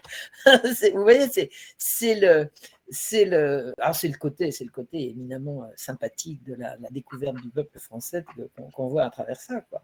Donc vous avez des magistrats absolument impitoyables qui ont créé un système dans lequel il est interdit, il est même impossible au roi d'aller regarder ce qui se passe. Il est impossible au roi d'aller regarder ce qui se passe. Ils sont tellement solidaires les uns des autres, c'est tellement leur chasse gardée que personne ne peut savoir ce qui se passe à l'hôpital. Sauf que le dimanche, on peut aller visiter l'hôpital. C'est-à-dire qu'on n'a pas le droit de regarder ce qui se passe dans l'administration du truc, mais on peut venir regarder les gueux sous le nez, pour vous apprendre. Il y a une anecdote que je veux raconter. qui est très très importante à connaître, c'est que régulièrement, alors je ne sais pas si c'est régulier ou irrégulier, en tout cas plusieurs fois, c'est vraiment quelque chose qui s'est répété. On entendait de Paris, au milieu de la nuit, ce qu'on appelait la plainte de l'hôpital. Donc l'hôpital, il était à la Salpêtrière, le même endroit que la Salpêtrière aujourd'hui, c'est-à-dire sur la rive gauche, sud-est de Paris, à l'emplacement actuel de la gare d'Austerlitz. Donc, vous avez la Salpêtrière, la gare d'Austerlitz. La gare d'Austerlitz, elle s'est détachée de la Salpêtrière, mais l'actuelle gare d'Austerlitz, ça faisait partie du territoire de la Salpêtrière. Donc, vous aviez de temps en temps Paris qui était réveillé la nuit, Paris, c'est-à-dire le cœur de Paris qui était réveillé la nuit, par les hurlements des femmes de la Salpêtrière. Elles se mettaient à hurler toutes ensemble. Elles hurlaient leur malheur, elles hurlaient leur désespoir. Et ça glaçait le sang. Il n'y avait aucun moyen de savoir ce qui se passait là-dedans à titre officiel. Je vais vous donner un exemple. Un certain Diderot a créé une gros machin qui s'appelle l'encyclopédie dans lequel on raconte tout sur tout, d'accord? Eh bien, allez chercher Hôpital Général, vous allez voir. Ça fait froid dans le dos et d'ailleurs, c'était ma question suivante, c'était ce silence, parce que vous rappeliez les révoltes populaires et le soutien populaire face à ces polices qui venaient enfermer donc ces pauvres et ces mendiants, et qu'on voit la réalité de ces établissements et comment ils sont administrés, cette gestion inhumaine. On comprend évidemment ces plaintes populaires, mais on se pose la question pourquoi ça n'a jamais eu d'écho auprès du Parlement de l'époque ou auprès du roi qui devait aussi avoir des échos de ces dérives. Donc pourquoi que ce soit le Parlement ou le Parlement, on peut commencer à comprendre avec ce que nous avez déjà expliqué dans le Parlement, c'est les juges. Le Parlement, voilà. C'est les juges. Alors, aller se plaindre aux juges des juges, ça ne marchera pas. Hein. Là, on comprend. Alors, je vais raconter. Non, mais c'est très intéressant comme remarque parce que je vais raconter un truc. Il s'est passé le lieutenant général de police, c'est-à-dire le chef de la police, qui s'appelait Nicolas de la Reynie, au temps de Louis XIV. Il a été le premier lieutenant général de police. Après, il y en a d'autres qui ont suivi. Il a été alerté un jour que des rumeurs circulaient dans Paris qu'on enlevait des enfants. Il dit, quoi? Qu'est-ce que c'est cette histoire? Alors il se renseigne, il dit, mais non, c'est des conneries. Racontez pas, écoute pas ça, monseigneur, c'est des gens qui racontent, ils s'excitent comme ça. Alors il se renseigne quand même, il dit, mais c'est quoi ça? Et il dit, mais enfin, s'il y avait des plaintes à rendre, on en aurait rendu. Enfin, s'il y avait véritablement des choses comme ça horribles, on en aurait rendu plainte auprès du Parlement. Ben oui, effectivement, il y avait des plaintes qui allaient au Parlement et puis ça tombait aux oubliettes, Et la Reynie, il a eu l'occasion, plusieurs années après ses premières alertes, de comprendre qu'effectivement, il y avait bel et bien des enfants qui étaient enlevés et que c'était pas la peine d'aller se plaindre au juge. C'était pas la peine d'aller se plaindre. Alors, ça ne fait pas de tous les juges des pédocriminels. Hein. Je dis pas. Alors là, je n'ai jamais dit ça et je ne le dirai pas et je ne le pense pas. D'accord? Les juges n'étaient pas tous des salopards, mais il suffisait qu'il y ait une suffisamment de salopards aux endroits clés et qu'on puisse pas passer pour que ça fonctionne. Donc, voilà.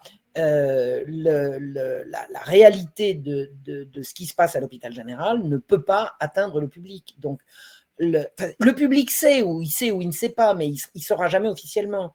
Donc, pour que le roi s'en occupe, il faut que le roi accepte de remettre en cause ce qu'il a signé en 1656, c'est-à-dire vous avez les pleins pouvoirs. Qu'est-ce que vous voulez faire? Alors oui, il faut réformer. Il n'y a pas assez d'argent. C'est parce qu'il n'y a pas assez d'argent. Le roi, il allongeait. On faisait de nouvelles taxes. L'hôpital général a fonctionné de cette façon inhumaine, sans aucun contre-pouvoir pendant près de 100 ans. Et d'ailleurs, on va revenir juste après sur le rapport de force qu'il y avait entre le roi et donc les administrés, les administrateurs donc de cet hôpital général.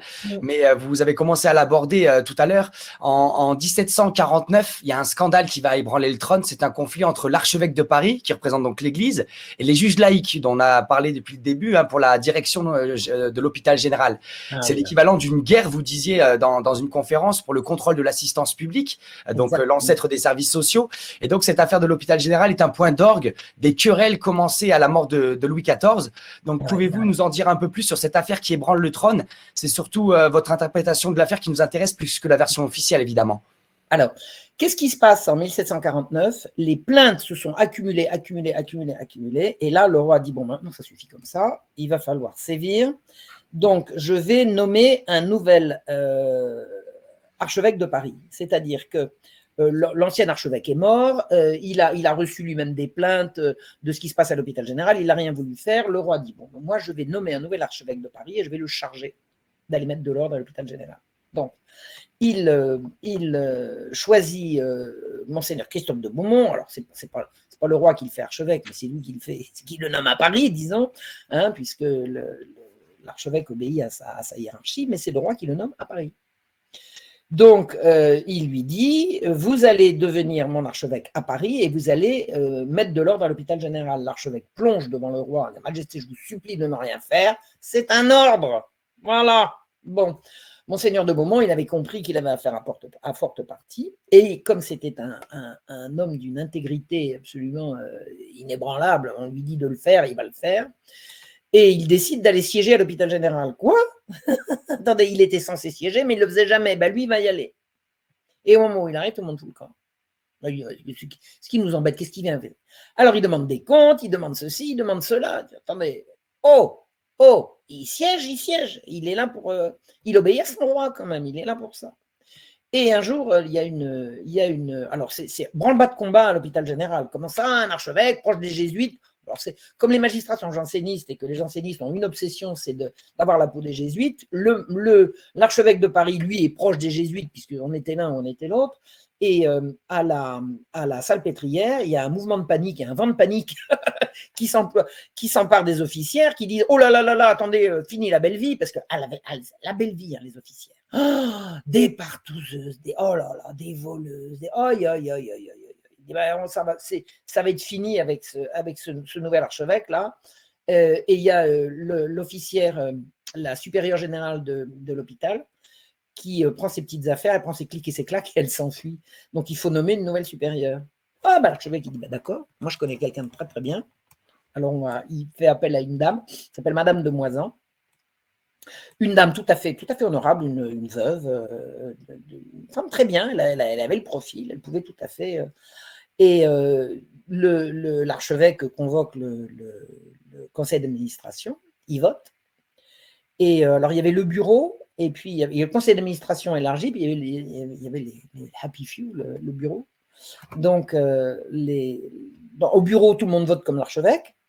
Et dans les conseils d'administration, ils disent bah, nous, on a une autre officière qui est très, très bien. Et l'archevêque dit je vous remercie de m'avoir donné votre avis, mais c'est le bureau qui décide. Et c'est Madame de Moisan qui est élue. Et alors, là, c'est la panique, parce que c'est bien la première fois depuis la création de l'hôpital général qu'on a un archevêque qui fait son boulot là.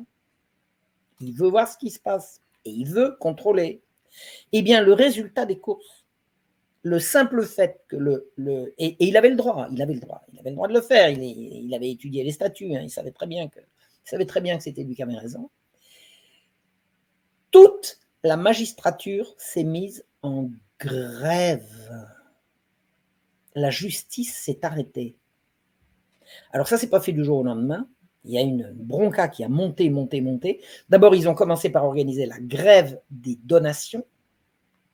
C'est-à-dire, puisque c'est un salaud d'archevêque, ami des jésuites, j'avais l'habitude de donner tous les mois à l'hôpital général, je ne donnerai plus. Ah, vous aviez un legs que vous vouliez faire à l'hôpital général, gardez-le pour vous, ne le donnez pas, etc. Pour assécher les revenus de l'hôpital général, probablement pour nourrir les pauvres, c'est ça? On assèche les revenus, bref. Et tout ça, ça a mené à une grève générale de la magistrature. Tout l'enjeu de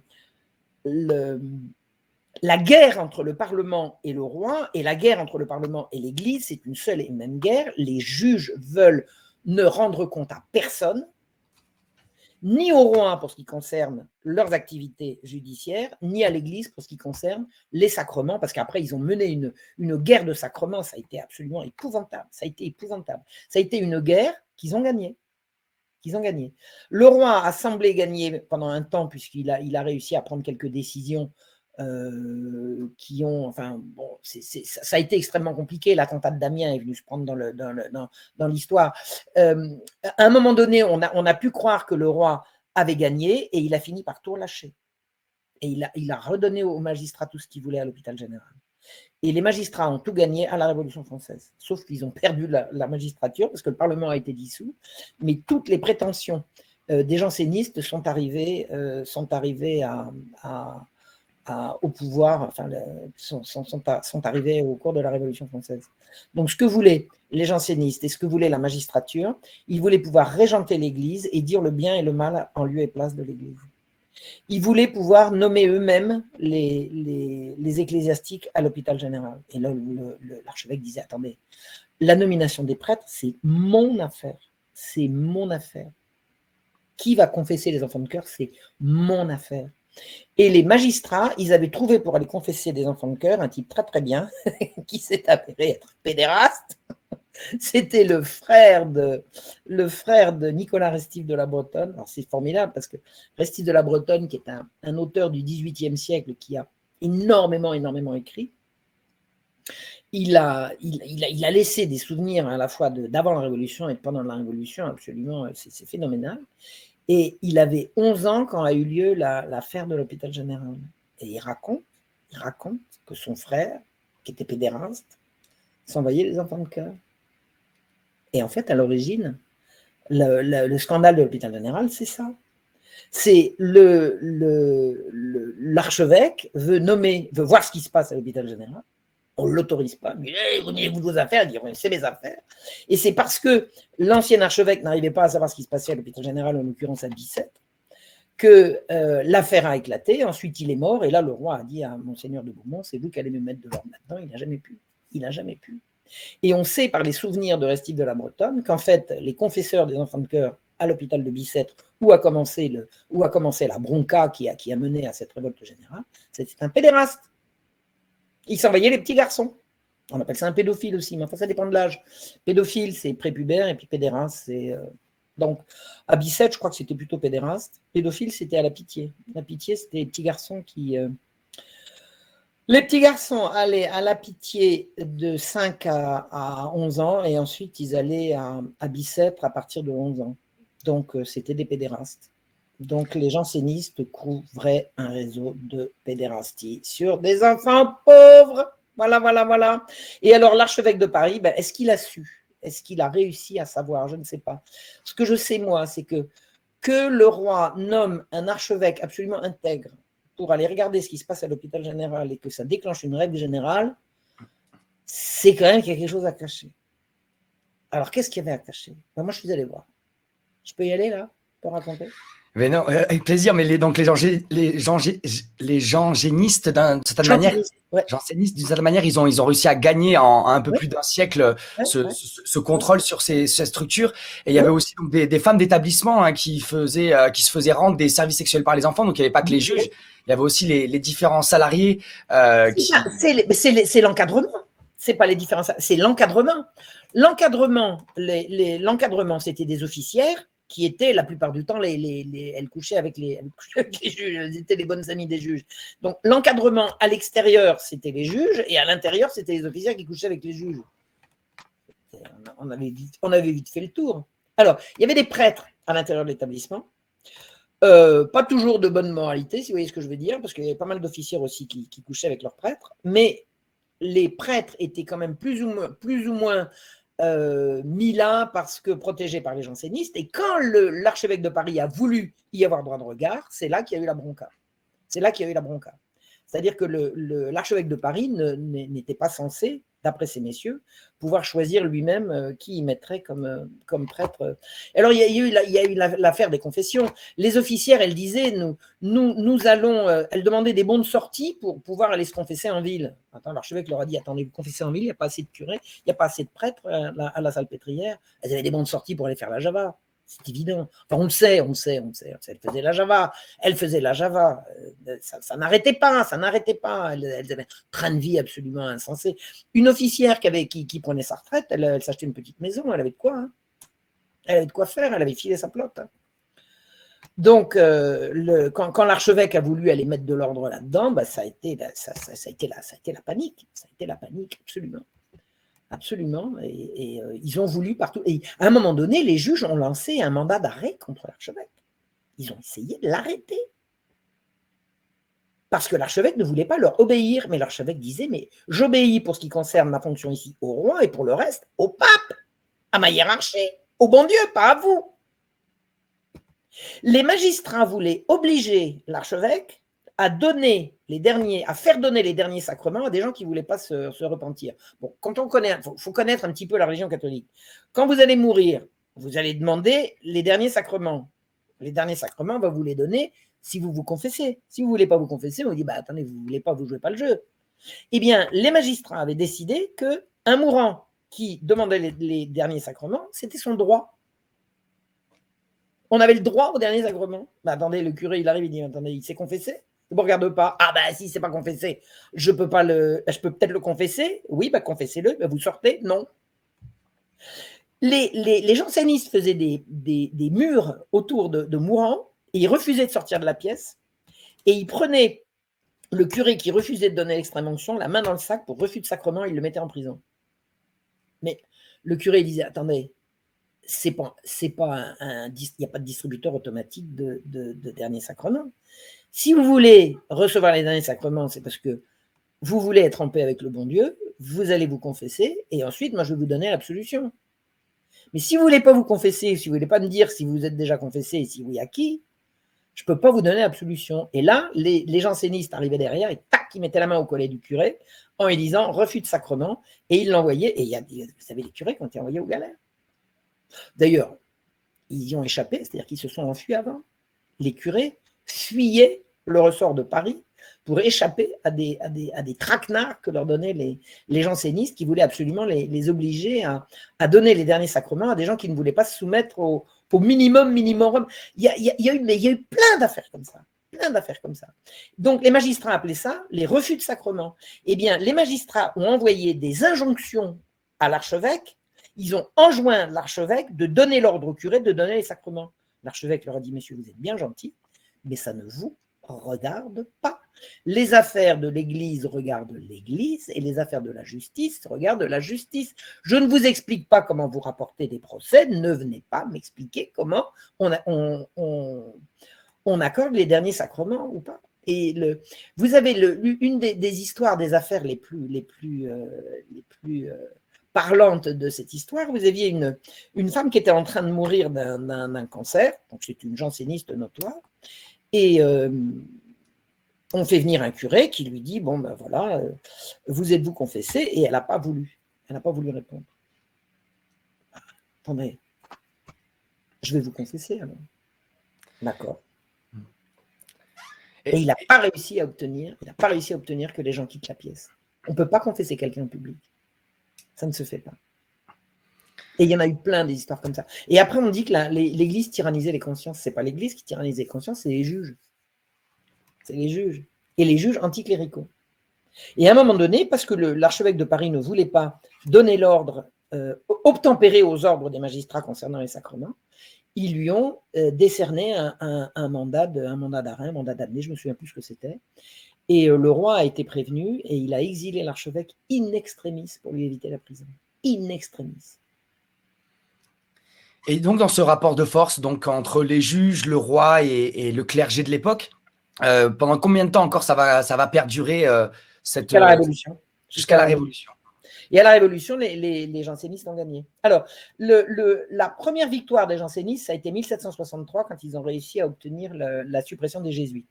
Parce que les jansénistes avaient une obsession anti-jésuite. Les jésuites, c'était les soldats, entre guillemets, hein, ils n'ont jamais porté des armes. Les gens qui racontent les jésuites, c'était des soldats.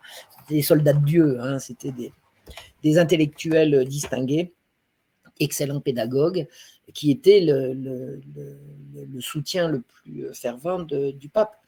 Et les jansénistes avaient une haine obsessionnelle des jansénistes.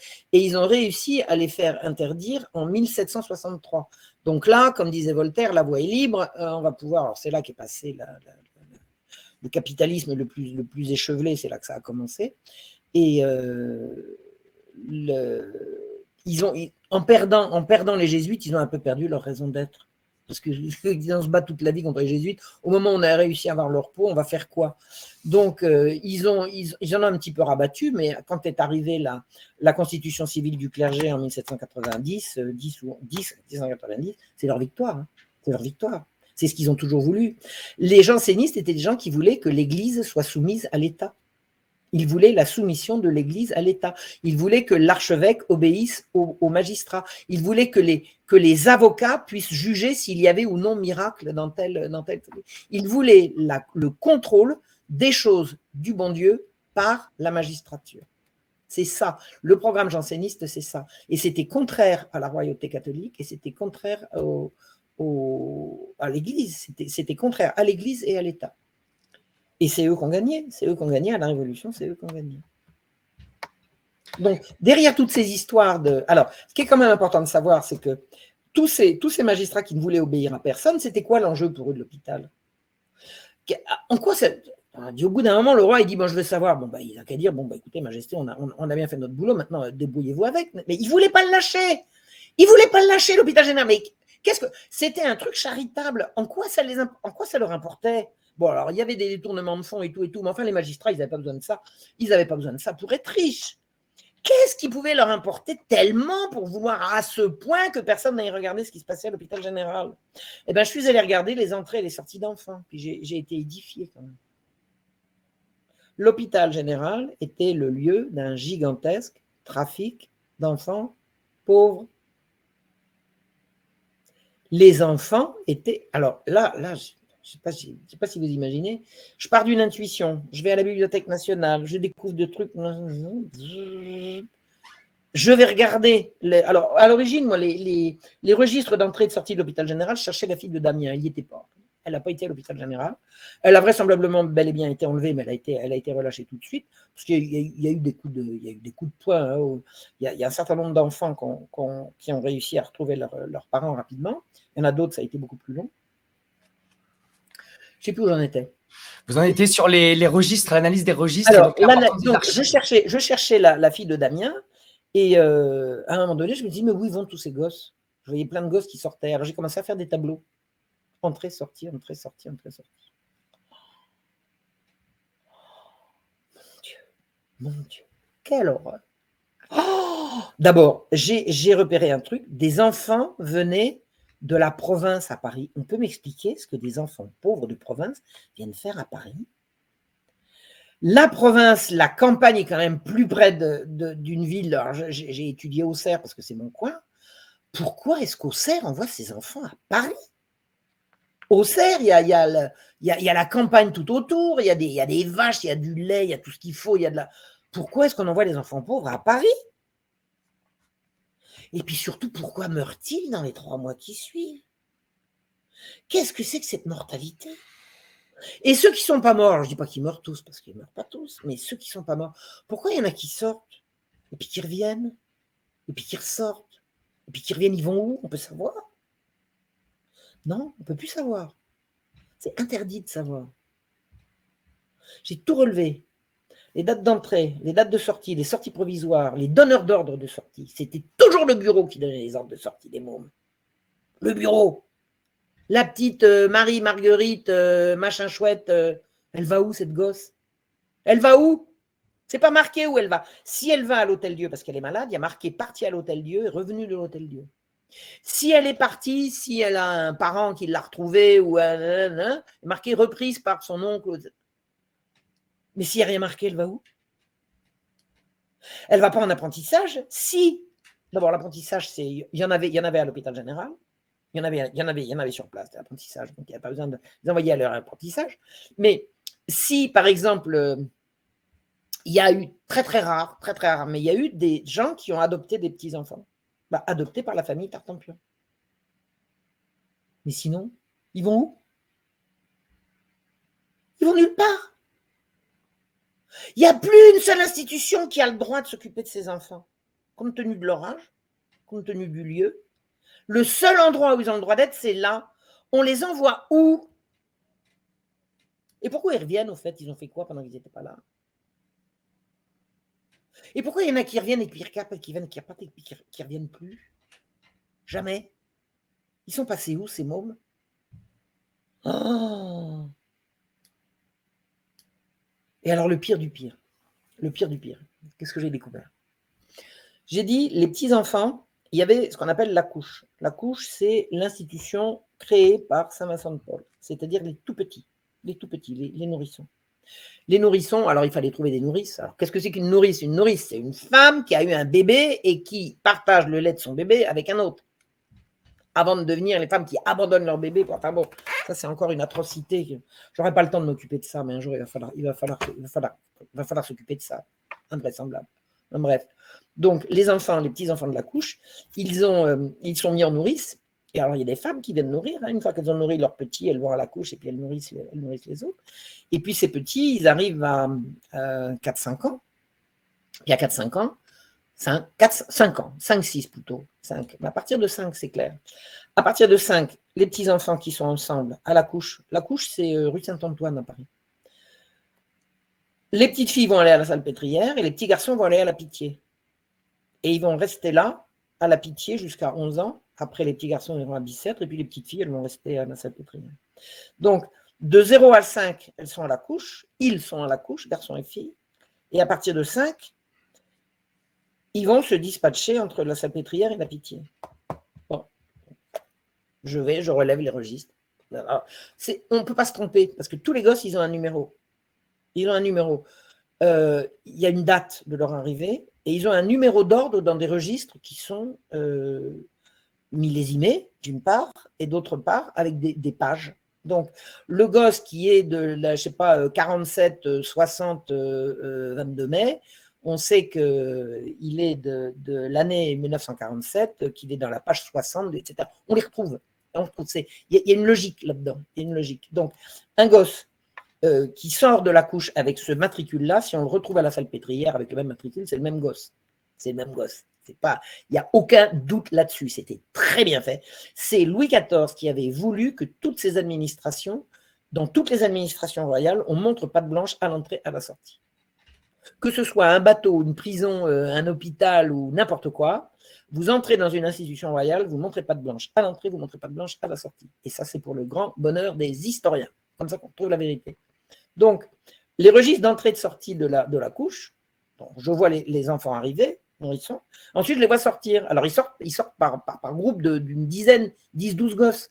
Hein, donc, on prend 10-12 gosses, on les met dans un carrosse et puis on les emmène, les petites filles à la Salpêtrière et les petits garçons à Bicêtre. Alors, il y a quoi? Il y a 1 kilomètre pour aller jusqu'à la Salpêtrière, dont la Seine a traversé. Il y a un bac.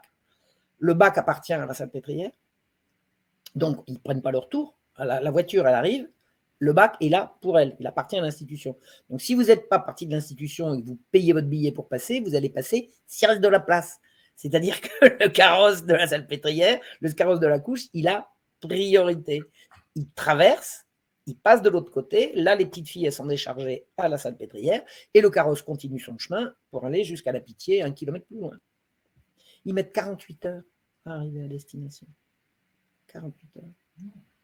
Ils partent lundi, ils arrivent mercredi. Il y a 500 mètres, plus 1 kilomètre. Et au début, quand j'ai vu ça, j'ai dit, je me suis trompé. Ah, il faut que j'y retourne, je me suis trompé. Je ne m'étais pas trompé. La date d'arrivée, ce n'était pas la même que la date de sortie. Et mieux, la date d'arrivée à la Salpêtrière était la même que la date d'arrivée à la Pitié, 1 kilomètre plus loin, ce n'était pas le même registre, ce n'était pas le même préposé, donc il n'y a pas d'erreur possible. Les petites filles et les petits garçons sortent lundi matin, ils arrivent mercredi soir à la Pitié et les petits garçons arrivent mercredi soir à l'inverse. Ils ont dormi où, ces gosses? Qu'est-ce qu'on en a fait? Où est-ce qu'ils ont passé 48 heures? On peut savoir. Mais il n'y avait pas un intérêt supérieur à empêcher l'archevêque d'aller regarder ce qui se passait là, non? C'est quoi, là? C'est pas du trafic d'enfants? Puis alors, mieux, il y en a, ils se perdent on ne les retrouve pas dans les 500 mètres. À chaque fois, il y en a 2 ou 3 de chute. Il y a 2 ou 3 petites filles qui n'arrivent pas à destination, 2 ou 3 petits garçons qui n'arrivent pas à destination. On peut savoir ce qui est arrivé. On peut savoir pourquoi ils sont morts. S'ils ne sont pas morts, ils sont où? C'est un trafic pédocriminel. L'opposition au roi et à l'Église de l'Ancien Régime, c'était des trafiquants d'enfants. Ça s'appelle des pédophiles. Parce que là, à 5 ans, ce n'est pas des pédérastes, c'est des pédophiles. Et c'est ça qui dirigeait le pays. C'est ça qui a fait la Révolution. C'est ça qui a chassé les jésuites. Et vous savez tous les mensonges qu'il a racontés, ce salopard de Voltaire, sur l'histoire. Voltaire, il était très, très bien renseigné. Voltaire, il savait exactement ce qui se passait. Tout ce qu'il a raconté sur l'affaire de l'hôpital général, c'est que des mensonges. C'est que des mensonges. Il a dit que l'affaire de l'hôpital général, c'était le fanatisme d'un archevêque qui ne pouvait pas supporter que les jansénistes veuillent prier différemment. Il y avait un trafic d'enfants. Il y avait un trafic d'enfants abominable. Et comment il les traitait, ces pauvres gosses? La mortalité des enfants. Le cimetière, le registre des décès de la Salpêtrière, c'est insoutenable le nombre d'enfants qu'il y a là-dedans. Ils étaient censés entrer à la Salpêtrière et en sortir adultes, avec un métier. Et ils tombaient comme des mouches, mais de quoi mouraient-ils? Et je suis remontée aux archives également, aux archives c'est les archives de Paris, c'est boulevard Soult. Et là, ça a été le truc le plus pénible. Déjà, c'était pas drôle de faire tout ça, parce que c'est vraiment pénible. Mais alors là, ça a été le pompon. Je suis allée rechercher les billets accrochés aux langes des enfants abandonnés. Oh! Et il y a des salauds qui ont osé dire les femmes n'avaient aucune moralité, elles abandonnaient leurs bébés, elles ne les abandonnaient pas, elles n'arrivaient plus à les nourrir, elles les confiaient pour qu'on s'en occupe, avec des mots à fendre l'âme. Il est baptisé, il s'appelle, je ne sais pas moi, Bruno, Jean-Pierre, comme vous voulez, prenez-en soin, je le reprendrai quand je pourrai. Oh, c'est insoutenable. Des caisses entières comme ça, des caisses entières avec des billets accrochés au linge. Oh là là. Oh là là. Et je peux affirmer, je ne me souviens plus quelle est la source, mais enfin, ça fait partie de tous mes objets de recherche de l'époque, mais le prix du blé et le taux des abandons étaient absolument parallèles. C'est une courbe qui monte comme ça. Le prix du blé descend, les abandons descendent. Le prix du blé remonte, les abandons remontent. Ce sont des abandons de la faim AIM. Et est-ce que vous avez, Marion Sigaud, trouvé des auteurs, d'autres historiens qui, à l'époque ou de manière plus récente, mais au 19e ou au 20e, qui avaient écrit sur cette thématique-là, ou c'est vraiment un sujet qui avait été oublié? C'est pas oublié, ça a été masqué, ça n'a pas été oublié. On n'a jamais personne n'a pu publier le moindre truc. D'ailleurs, moi, quand j'ai eu fait mon travail et que j'ai publié mon livre, la presse s'est empressée unanimement de ne pas en toucher un mot. Rien. Par contre, il y a un libraire qui s'appelait Gérard Collard, il a dit « Oh, j'ai lu un bouquin génial !» Un jour, il est arrivé sur un plateau de télé, il dit, j'ai trouvé un bouquin génial, et hop, le bouquin a démarré. Mais ils ne l'ont pas fait exprès à la télé. Là.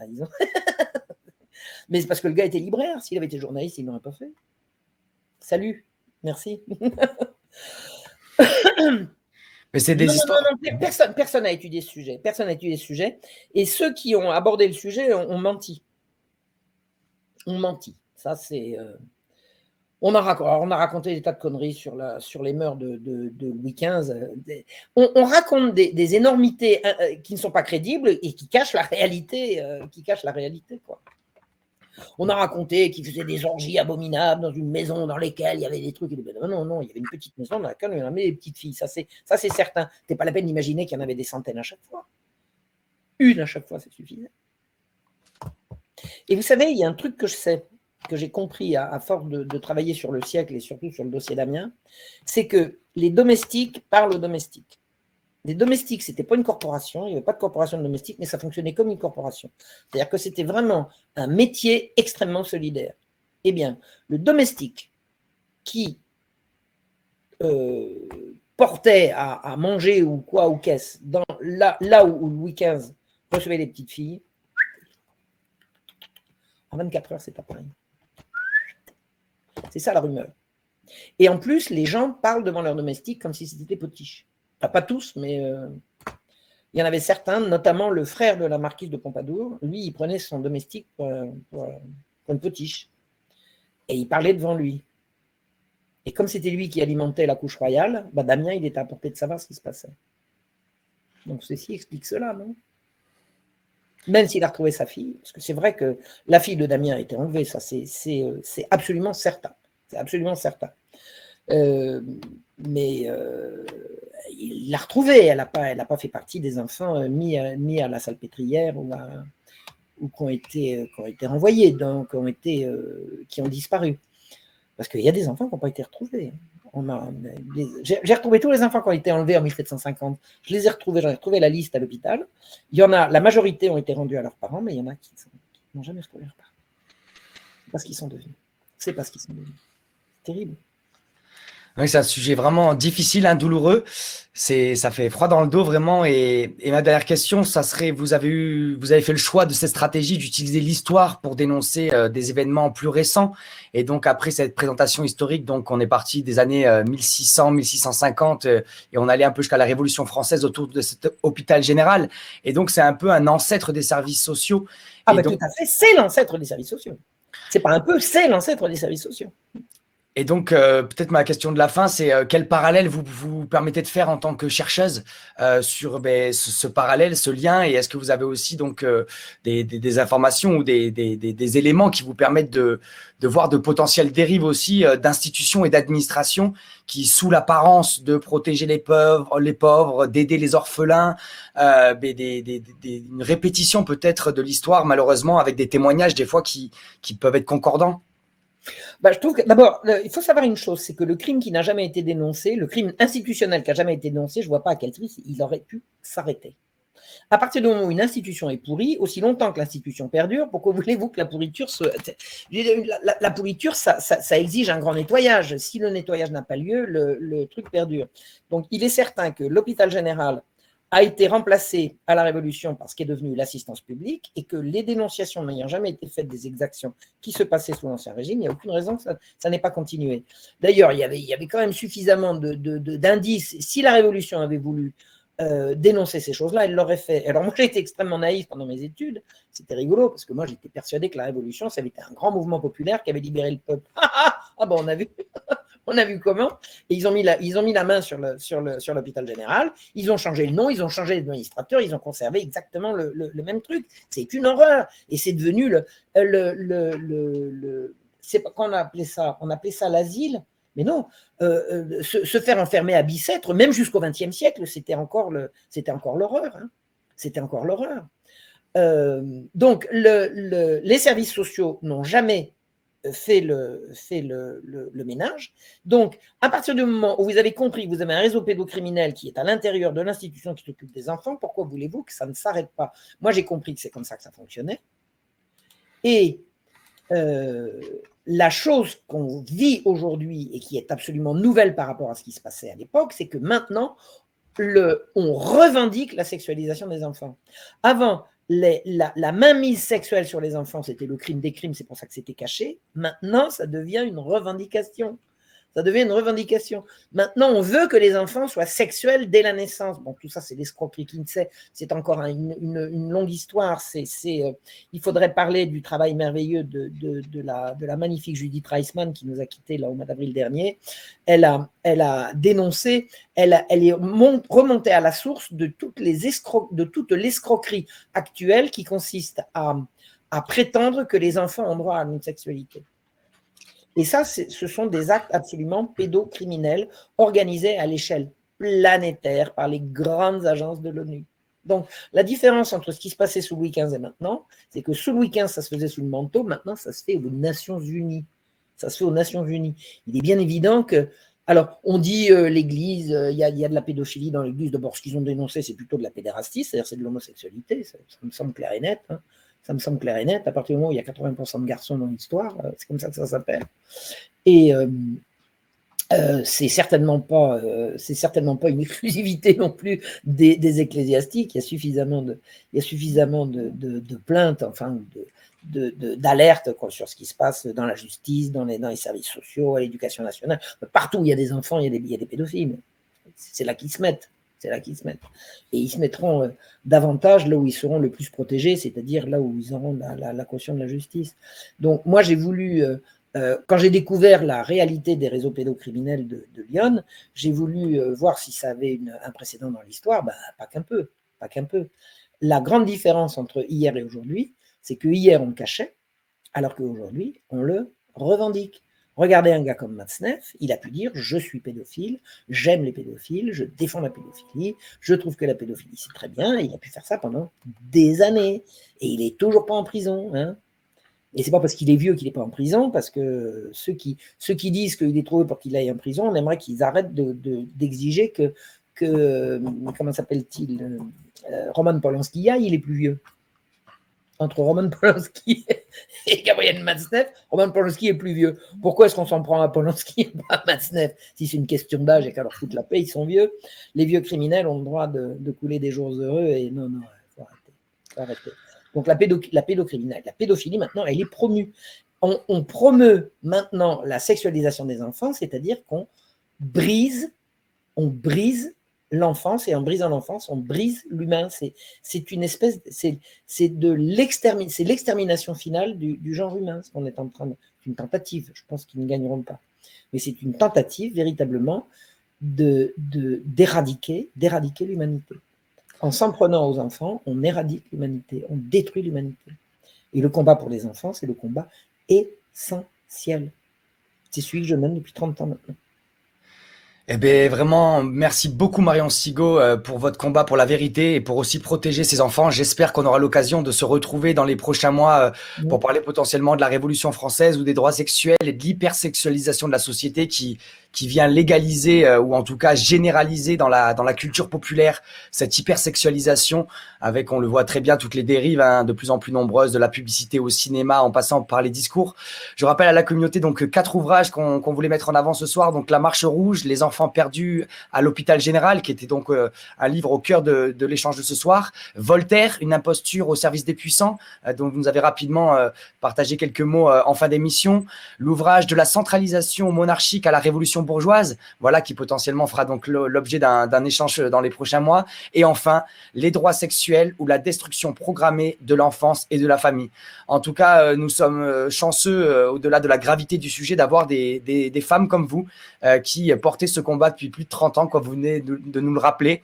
Et nous avons besoin de citoyens et de citoyennes comme vous, debout, qui refusent d'accepter cette situation-là.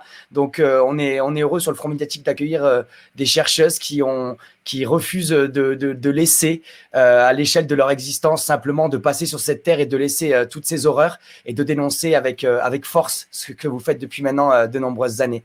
Je remercie aussi Juliette à la technique qui nous a permis d'avoir un échange de qualité. Je remercie toute la communauté qui était présente ce soir. N'hésitez pas à partager autour de vous, hein, c'est important. Aujourd'hui, vous savez que la censure sur des sujets comme celui-là et tant d'autres, malheureusement, est très forte. Et donc, vous pouvez aussi nous soutenir, le Front médiatique, pour rester indépendant en nous faisant un petit don sur les différentes plateformes. Voilà. Et vraiment, plein de force à vous, Madame Sigaud, plein de courage pour continuer la rédaction de votre prochain ouvrage. Et j'espère à très bientôt sur le Front médiatique. Je vous laisse quand même un petit mot de la fin. Oui, je voulais qu'on parle aussi du livre, la très belle bande dessinée sur la véritable histoire de Damien, hein, parmi les livres que j'ai contribué à faire. Moi, c'est pas moi qui ai dessiné, je suis incapable de tenir un crayon, mais j'ai tenu à faire le scénario d'une très très jolie bande dessinée en noir et blanc qui raconte toute l'histoire de Damien et qui montre véritablement la véritable histoire et les enjeux qui parlent beaucoup de ce que j'ai raconté ce soir. Beaucoup. Voilà, c'était des sujets vraiment difficiles à aborder, mais en même temps, il est nécessaire de prendre conscience de ces phénomènes, à la fois en comprenant l'histoire et pour mieux comprendre l'époque contemporaine. Et malgré voilà la lourdeur du sujet abordé, voilà, c'est pour permettre d'être des êtres humains souverains, conscients et qui refusons de continuer à nourrir ce mensonge, ces tabous et derrière toutes ces vies détruites à travers ces enfants ou d'ailleurs aussi ces adultes qui peuvent subir des violences nombreuses. Merci, je vous souhaite une très belle soirée, Marion Sigaud. Merci de m'avoir invité. Merci et j'espère à très bientôt sur le Front médiatique. J'espère aussi, au revoir. Au revoir, belle soirée. Merci, la communauté. Au revoir.